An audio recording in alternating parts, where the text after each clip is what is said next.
Hola, buenas tardes o buenos días. Vamos a seguir con las clases de campo magnético. Vamos a calcular el campo magnético en una esfera circular. Vamos a usar lo que ya habíamos visto, muchachos, que era la ley de Biot-Savart, descrita en esta parte de aquí. El campo magnético es igual a μ0 sobre 4pi integral I de L cruz R como radio vector unitario sobre R al cuadrado. Entonces vamos a establecer una esfera circular donde entra una corriente por este lado y sale una corriente por acá. Vamos a establecer un sistema de coordenadas donde la esfera la ponemos en el centro del eje de coordenadas. Va a estar en el plano YZ, este sería el eje X, el eje Y y el eje Z. La esfera tiene un radio A. Vamos a calcular el campo magnético en el centro de la esfera a una distancia X, como lo podemos ver aquí. Entonces el radio R va a estar a una distancia que sería la raíz cuadrada de X al cuadrado más A al cuadrado.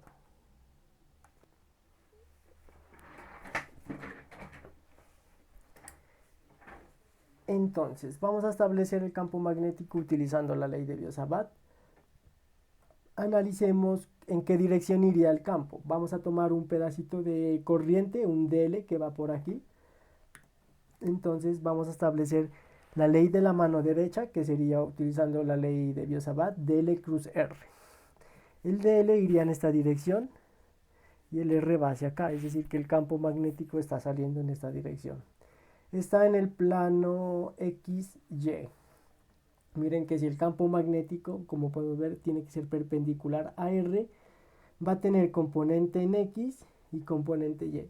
Es decir, un pedacito de L, un dl, nos genera un pedacito de campo magnético, lo podemos decir así, y va a tener estas componentes aquí. Es decir, que este campo magnético, esta magnitud del campo magnético va a estar dada a μ0 y sobre 4pi, μ0 i sobre 4pi, dl cruz r, como son perpendiculares, aquí va el dl y hacia acá va el r, perpendiculares, va a ser 1, entonces me queda dl sobre r cuadrado.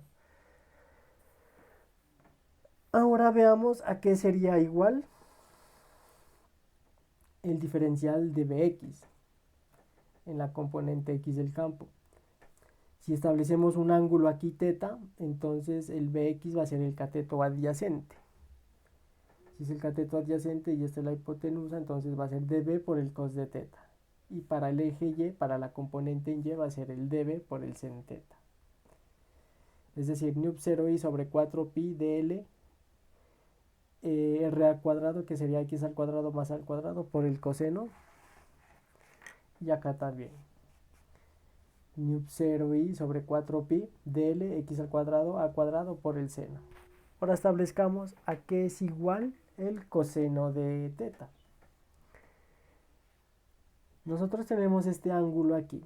Miren que el db y el r son perpendiculares. El x, el eje x y el eje y son perpendiculares. Es decir, que este ángulo θ de aquí lo puedo trasladar acá. Es el mismo ángulo.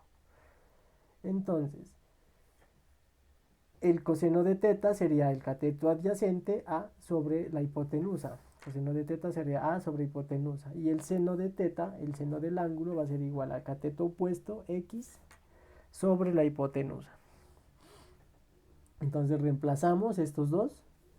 Nos quedaría μ0i sobre 4pi dl x al cuadrado más al cuadrado a raíz de x al cuadrado más a al cuadrado. ¿Cierto? Y el dby va a ser igual a μ0i sobre 4pi dl x al cuadrado más a al cuadrado por el seno, que sería x sobre la raíz de esta, x sobre la raíz de x al cuadrado más a al cuadrado. Miren que estos dos términos son iguales, este estaría elevado a la 1, este estaría elevado a la 1 medio, lo sumo, me quedaría elevado a la 3 medios. Entonces el dbx sería el a sobre el μ0i sobre 4pi dl a x al cuadrado más al cuadrado a la 3 medios. El dby sería igual a μ0i sobre 4pi dl x al cuadrado más al cuadrado a la 3 medios. Ahora miremos para encontrar el campo en X. Lo que vamos a tener en cuenta es que vamos a tomar primero la parte superior de la espira. Es decir, vamos a encontrar el campo magnético en X debido a toda esta parte superior de la espira. Y en Y también. Si lo hacemos así, integramos aquí, esta sería la representación del campo magnético debido a la parte superior de la espira. Miren que A es constante, corriente constante, X también es constante, todo este término sale de la integral, solo me queda el dl es la longitud de la espira, que en este caso sería la mitad de la longitud de la espira. Recordemos que la espira es un aro, la longitud de un aro es 2pi por el radio. En este caso, el radio es A, entonces nos quedaría 2πa. Pero como hemos tomado la parte superior de la espira sería 2πa sobre 2. Lo mismo para la componente en Y, no, el mismo, esto es constante, sale de la integral, como es la mitad de la espira, 2πa sobre 2. Esa sería la componente de campo magnético para la mitad de una espira. Es decir, que este resultado nos serviría para encontrar el campo magnético para la mitad de una espira. Bueno, ahora sí, ¿qué sucede si nosotros tomamos la parte inferior de la espira? Sería tomar un dl en la parte simétrica. Tomamos hace un rato aquí, ahora acá. Si usamos la regla de la mano derecha, la corriente va hacia allá, ¿cierto?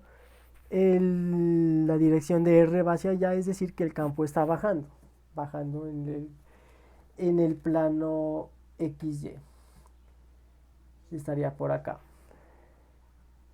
Ahora sí miremos, en la parte anterior teníamos que el campo estaba hacia acá arriba, tenía la componente Y. Este que tenemos ahora es el campo está hacia abajo, tiene esta componente Y. Es decir, que estas dos componentes se van a cancelar. Y la única componente que va a quedar va a ser en el eje X, ¿no? Igual sucedería si lo hacemos para el eje Z. Entonces todas las componentes alrededor se van a cancelar y solo va a quedar la componente en el eje X. Y miren que como esta espira es simétrica a la espira superior, entonces el campo en X va a ser igual a 2 veces este valor de acá. Es decir, aquí se me va a cancelar este 2, este pi se va a ir con este. Entonces abajo me va a quedar este 2 se va a ir con este 4 y me queda un 2 acá abajo. Es decir, me queda νe0 y A por el A de acá, que sería A al cuadrado, sobre esta parte aquí, X al cuadrado más al cuadrado a la 3 medios. Y este sería el valor del campo magnético en este punto debido a la espira. ¿Cuál sería el valor del campo magnético si en el centro de la espira? Es decir, en X igual a 0. Podemos hacer ese experimento. A ver, si X igual a 0, ahora si X es igual a 0, entonces ese campo Bx va a ser igual a νe0 y al cuadrado sobre 2. Entonces me queda aquí al cuadrado, porque ya no escribo el X, es vale 0 a la 3 medios. Este 2 se va a ir con este 2 y me queda aquí νe0 y al cuadrado sobre a la 3. Y aquí va el 2. Entonces me queda νe0 y sobre 2a. Ese sería el campo magnético en el centro de la espira, ¿no? Y estaría en la dirección X o Y.